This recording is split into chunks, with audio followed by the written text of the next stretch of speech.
நானும் வீழ்வேன் என்று நினைத்தாயோ?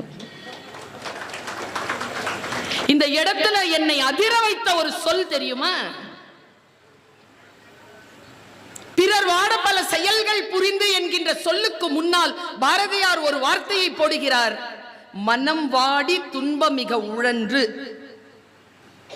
யாராவது நம்ம கிட்ட கோபமா மன வருத்தப்படும்படியா பேசுறாங்கன்னா அதுக்கு முன்னாலேயே அவங்க மன வருத்தப்பட்டுட்டாங்கன்னு அர்த்தம்.